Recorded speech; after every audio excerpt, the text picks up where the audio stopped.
menu for the Super Bowl is NYC food critic Lawrence Weidman joining us. Lawrence, good to have you in studio, man. Thank you, Steve. Happy to be here. We have a lot of great foods in front of us. The least. Listen, if you're hosting a party tomorrow and all you have are chips and salsa, you're doing it wrong. Oh, yeah, absolutely. You should not invite anybody to your party if all you have is chips and salsa, and you should rethink why you're alive, because that is not a party at all. What's the best way to start a party? Okay, I'm going to approach this as, since I'm a food blogger and a food TV producer, I'm thinking strategy. And a great strategy is something a great football coach has, and we have all the elements here for a championship Super Bowl party.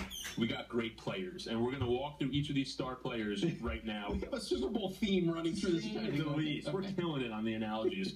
We're going to start with the dip, because the dip is the defense that's going to win us this championship, and it's the defense against the hunger of our guests when they first arrive at the party. The key is you prepared this in advance so that when they arrive, this thing is ready to come right out of the fridge and hit the table, and they're just like munching right away. And they're going to be happy because you brought out the loaded baked potato dip. Okay, this isn't just a normal dip here. No, this is taking the loaded potato skin and flipping it on its head. You're never going to want to eat them the old way again. All right. We have sour cream, cream cheese, ranch That's a pretty thick dip right there, man.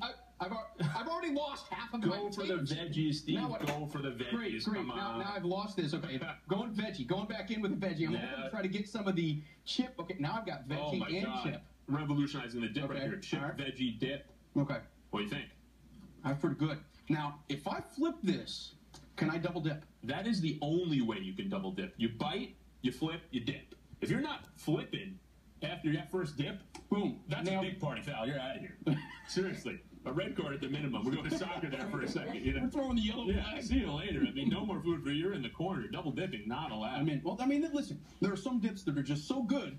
You can't be asked to choke down a piece of carrot without a little dip on it. I know. I mean, when I'm around, the decorum kind of goes out the window when it comes to food. So, I'm not expecting people to hold to rules, but one rule we don't break, the double dip. Don't double dip. All right.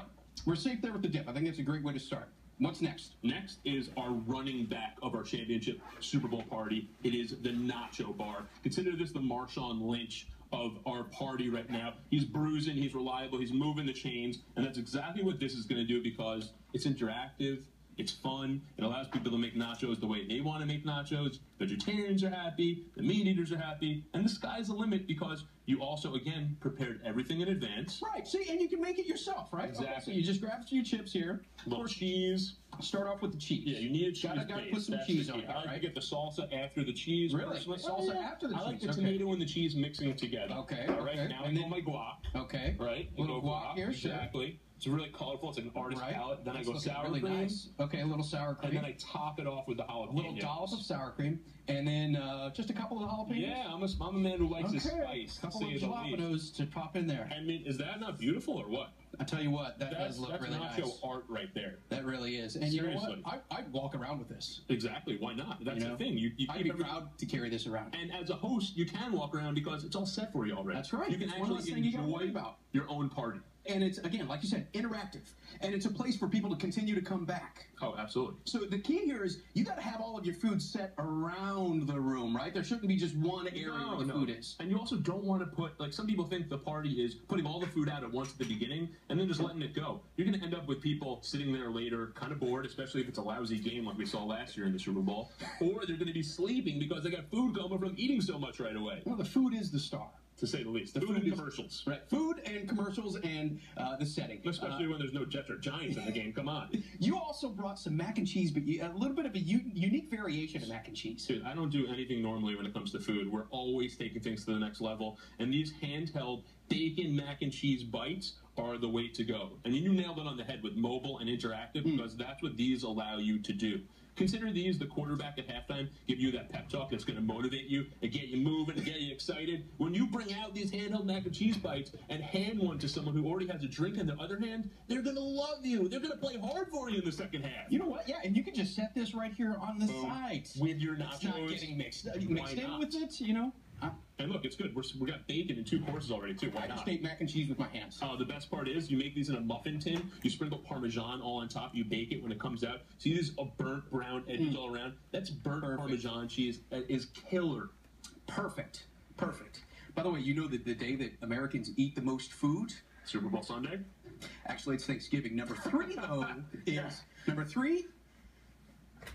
Number 3 after the Super Bowl 2? Super Bowl is number 2. Oh. 4th of July is number 3. 4th of July, number 3. All right, but this is the day where we're just chowing. Yeah, it's all about the food. Forget Thanksgiving, forget 4th of July, because we have this right here. Which, listen, if you go to a party and there's no pizza there or no wings, you're probably going to be disappointed.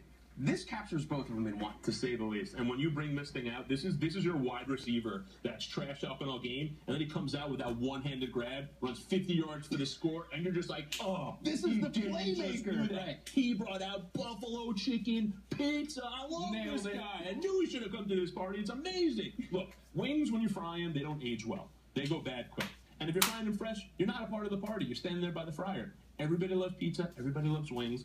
I go to a place called Garlic on 2nd Avenue and 34th Street here in Manhattan. They make a ton of different pizzas like this. This is an awesome pizza right here. You can even make it yourself if you wanted. Just buffalo chicken. I'm not diving in. You can put it on English muffins. You can put it on pitas. That's a big slice right there. Don't be shy, pal. Hey, you know what? That's not what this is about.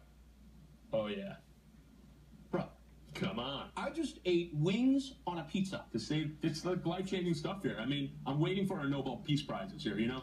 We're not just advancing party culture, we're advancing civilization. You're saving the world right now, Lawrence. One buffalo chicken pizza at a time. You've got everything covered here. All right, you got a dip, you've got mac and cheese, you have your meats, but you also need something sweet to kind of wrap things up with. Seal it off with something sweet. Seal it off with something sweet. I call this my field goal kicker because a good field goal kicker who's going to hit that game-winning field goal, he's got ice in his veins. And I'm going ice with ice cream and an ice cream cookie sandwich bar. And a dessert, you can make anything you want. These are just break and bakes, very easy. This is a chocolate babka, the best in the city from a place called Bread's Bakery in Union Square. But here's the real secret to a great ice cream cookie sandwich. You could scoop. You know, you could take the ice cream, you could scoop it out, push it down into the cookie. But you know what? That's messy, it's inefficient, and obviously, as proven, we're about efficiency here, to say the least. So what I do is, I get this big knife right here, serrated, as you can see, so you can slice through, and I cut the ice cream container, as you see here. Look at this. And can you see what's happening here? Okay. You see where I'm going with this? As soon as you get through, what you have now is a piece of ice cream that is ready to hit your sandwich right here like this. You could get that thing out right here, get rid of that cardboard, and you've got an ice cream cookie. Well, you know what, we'll leave the cardboard for now.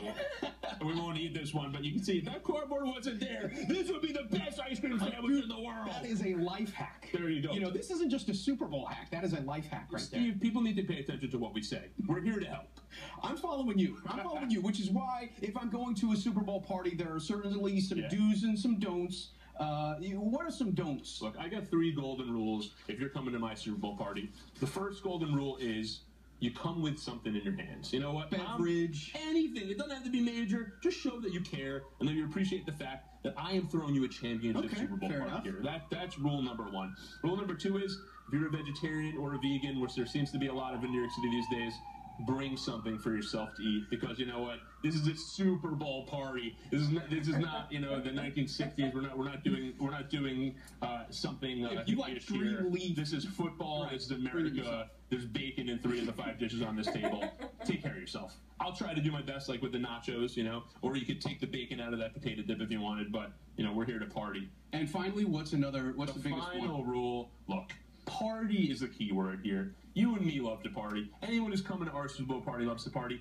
Don't be that guy who's sitting in front of the television stewing because the bet you made went wrong because your team's not winning. Great information, Lawrence Weidman. I'm definitely coming to more of your parties, and we've got to chow down. So we're going to take a quick break here. We'll be back in just a minute. No more of this? Get in there, pal. Hey, dude, I'm going second. Oh, yeah. The news.